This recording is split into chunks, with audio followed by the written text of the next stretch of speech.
بچے امانت ہیں، اللہ تعالیٰ کی طرف سے بچے ہمارے پاس بہت بڑی امانت ہیں۔ اصل میں بچے اللہ تعالیٰ دیتے ہی اس لیے ہیں تاکہ ان کو آپ ٹرین کریں، ان کی تربیت کریں اور پھر ان کو آگے معاشرے میں ایک اچھا فرد بنائیں۔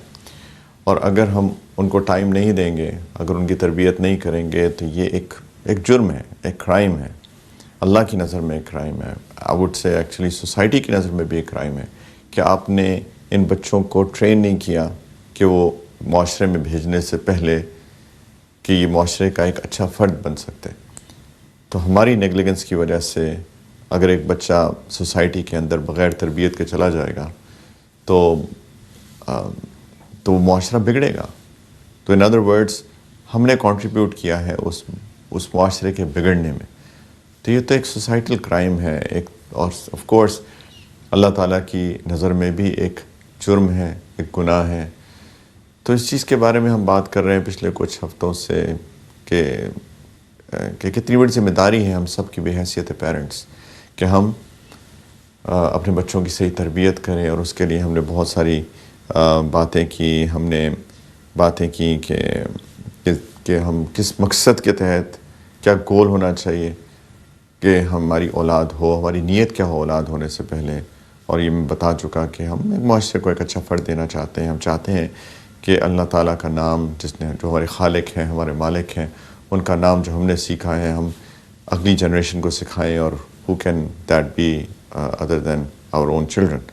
اور پھر کس طریقے سے نکاح کیا جائے، کس طریقے سے پریگننسی کا ٹائم گزارا جائے، کس طریقے سے جب بچے کی پیدائش ہو تو ماں کس طریقے سے اس کو دودھ پلائے، کس طریقے سے اس کے ساتھ ایک بانڈنگ کریٹ کرے، اس کے فوائد، پھر اس کو اچھا نام دیں، پھر اس کے ساتھ ایک بانڈنگ ہو، اس سے پیار کیا جائے، محبت کی جائے، اس کے ساتھ کھیلا جائے۔ اور پھر ہم نے بات کی کہ پیرنٹس کو رول ماڈل ہونا چاہیے۔ دیکھیں بچے الفاظ سے زیادہ سیکھتے ہیں ہمارے ایکشن سے۔ پیرنٹس کس طرح کے ہیں ان کو دیکھ کے بچے اس طرح کے بننے کی کوشش کرتے ہیں۔ ان کے سب کانشیس کے اندر وہ چیز آٹومیٹکلی جا رہی ہوتی ہے۔ ہم جتنا مرضی الفاظ سے باتیں کریں، لیکن اگر ہمارے ایکشنز جو ہیں وہ اس کے خلاف ہیں، ہمارے ایکشنز اگر اس سے ڈیفرنٹ ہیں، تو پھر آف کورس بچے کیسے سیکھیں گے۔ کئی دفعہ تو ایسا ہوتا ہے کہ والدین بچوں کو کہہ رہے ہوتے ہیں کہ بیٹا سچ بولا کرو، لیکن کسی سے نہیں ملنا اور وہ دروازے پہ آ جائے تو والدین خود بچوں کو کہتے ہیں کہ بیٹا اس کو کہہ دو میں گھر پر نہیں ہوں۔ دیٹ مینس کہ ہم جو بات کر رہے ہیں اور جو ہمارے ایکشنز ہیں جو ان کو ہم پریکٹیکلی سکھا رہے ہیں ان میں ایگزیکٹلی اپوزٹ ہے۔ تو بچہ تو اس کو سیکھے گا، وہ الفاظ کو تو بالکل بھی نہیں سیکھے گا۔ In fact on top of that اس کے دل میں ہماری کوئی عزت ہی نہیں رہ جائے گی، کوئی اعتبار نہیں ہوگا، کوئی کانفیڈنس نہیں ہوگا۔ یہ چیز صرف ایک چیز نہیں ہے، یہ بہت ساری چیزوں کی بنیاد ہے۔ ہم اپنا کانفیڈنس لوز کر جائیں گے، ہم اپنا اعتماد لوز کر جائیں گے، ہم اپنا ٹرسٹ لوز کر جائیں گے۔ بچے ہمارے اوپر ٹرسٹ نہیں کریں گے۔ ہم کوئی بھی بات کریں گے تو ہو سکتا ہے ان کے بیک آف دا مائنڈ چل رہا ہو کہ یہ والدین تو ایسے ہی کہتے ہیں، غلط بات کرتے ہیں۔ تو ہم نے اپنی پوری پرسنالٹی تباہ کر دی بچوں کے سامنے۔ میں اس وقت تو شریعت کے پوائنٹ آف ویو سے بات ہی نہیں کر رہا۔ شریعت کے اعتبار سے تو آف کورس کتنا بڑا گناہ ہے جھوٹ بول دینا، لیکن میں تو صرف بات کر رہا ہوں کہ بچوں کی تربیت کے اعتبار سے کہ بچوں کی تربیت کیسے ہوگی جبکہ ہم نے ان کو پریکٹیکلی شو ہی نہیں کیا۔ تو پلیز اس چیز کا بہت زیادہ خیال کریں کہ ہم ایز اے رول ماڈل ان کو سکھائیں۔ بچے ہمیں آبزرو کرتے ہیں، بچے ہمیں دیکھتے ہیں، والدین دونوں، والد بھی والدہ بھی۔ والد کو چاہیے کہ وہ مسجد میں جا کر نماز پڑھنے کا اہتمام کریں، تاکہ لڑکے جو ہیں، جو گھر کے لڑکے ہیں، وہ والد کی اتباع میں خود بخود سے نماز پڑھنے کا ان کے دل میں شوق پیدا ہو اور وہ مسجد جائیں۔ والدہ کو چاہیے کہ گھر کے اندر مسجد نماز کا اہتمام کریں۔ بچے بھی، چھوٹے لڑکے بھی، چھوٹی لڑکیاں بھی، بیٹیاں بھی، وہ والدہ کو دیکھیں کس طریقے سے وہ نماز پڑھتی ہیں، کس طریقے سے وہ دعا کا اہتمام کرتی ہیں، کس طریقے سے بیٹھ کر ذکر کرتی ہیں، کس طریقے سے ان کا بیہیویئر ہے، اس سے وہ سیکھتے ہیں۔ کسی نے کہا کہ میں کیسے لڑکی کا انتخاب کروں، میں شادی کرنا چاہتا ہوں، تو جواب میں کسی اور نے کہا کہ اس کی ماں کو دیکھ لو، اگر اس کی ماں جیسی ہے ویسی بیٹی ہوگی۔ اینڈ دیٹس سو ٹرو، کہ جس طرح سے ماں ہوگی ویسی بیٹی ہوگی. میں یہ نہیں کہہ رہا کہ ہمیشہ یہ کیس ہوگا. ایسے کیسز بھی ہوتے ہیں جہاں پہ والدہ کا اخلاق اتنا اچھا نہیں ہوتا لیکن پھر بیٹی کو سمجھ میں آتی ہے اور بیٹی کے اخلاق بہت بہتر ہوتے ہیں. لیکن I would say 70-80% of the times یہی چیز ہے کہ جیسی ماں ہوگی ویسی بیٹی ہوگی.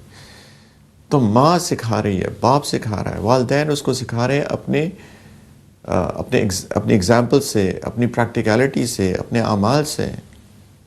میرے پاس بہت سارے کیسز آتے ہیں جہاں پہ والدین کہتے ہیں میرا بچہ بگڑ گیا، میرا بچہ ملحد ہو گیا، میرا بچہ نماز نہیں پڑھتا، میرا بچہ شیطان ہو گیا، میرا بچہ جو ہے وہ پڑھائی نہیں کرتا، میرا بچہ اس کو غصہ بہت ہے، میرا بچہ ایسا، میرا بچہ ویسے.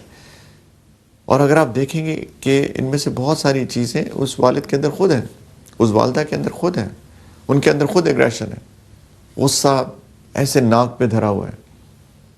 جس طریقے سے گھر کا ماحول ہے، ہسبینڈ وائف جس طریقے سے آپ سے بات کرتے ہیں، لڑائیاں گھر کے اندر ہیں، ٹینشن ہے، تو آف کورس بچے آٹومیٹکلی اگریسو بیہیویئر سیکھیں گے.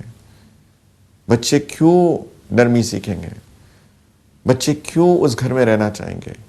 بچے تو باہر بھاگیں گے، بچے تو چاہیں گے کہ ہمیں موقع ملے اور ہم یہاں سے جائیں، کیونکہ گھر کے اندر کوئی سکون نہیں ہے، کوئی ماحول نہیں ہے. باپ کہتا ہے میرا بچہ جو ہے وہ ملحد ہو گیا، آپ نے نماز ہی نہیں پڑھی، آپ نے بچے کو through role model as a role model سکھایا ہی نہیں کہ مجھ کو کہ نماز پڑھنا فرض ہے. والدین نے تربیت ہی نہیں کی، بچے کو صبح اٹھایا ہی نہیں.